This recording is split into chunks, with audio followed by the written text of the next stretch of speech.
كان في شاب اسمه كريم، شخص عادي جدا، لا غني ولا مشهور ولا حتى محظوظ. كل يوم بيصحى يروح شغله، يرجع تعبان ياكل وينام، وحياته ماشية كده بقالها سنين. لكن في يوم وهو راجع من الشغل بالليل، تليفونه رن. رقم غريب. رد وقال: ألو.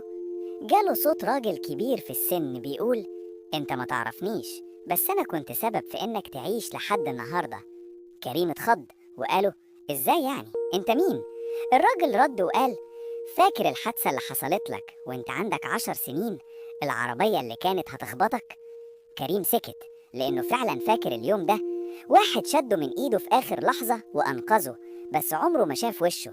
الصوت قال له: أنا الراجل ده. كريم قلبه بدأ يدق بسرعة وقال له: طب حضرتك جبت رقمي إزاي؟ الراجل رد بهدوء: عشان جالي دوري وأنا ماشي قريب، وحبيت أطمن عليك قبل ما أمشي. كريم اتلخبط وقال: تمشي فين؟ الراجل قال جملة واحدة بس: خلي بالك من أمك، هي محتاجالك أكتر ما أنت فاكر. وفجأة الخط اتقفل. كريم حاول يتصل تاني، الرقم غير موجود. تاني يوم كريم صحي بدري وراح لأمه، قعد معاها وفطروا سوا لأول مرة من شهور. اكتشف إنها كانت تعبانة ومش راضية تقوله.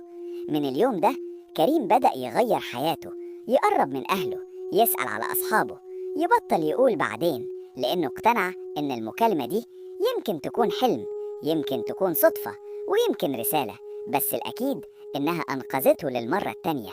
ودي كانت الحكاية. تحبوا تسمعوا حكايات أغرب من كده؟ يبقى ما تنساش تعمل لايك وتشترك في القناة عشان دايما تيجي هنا وتسمع الحكاية.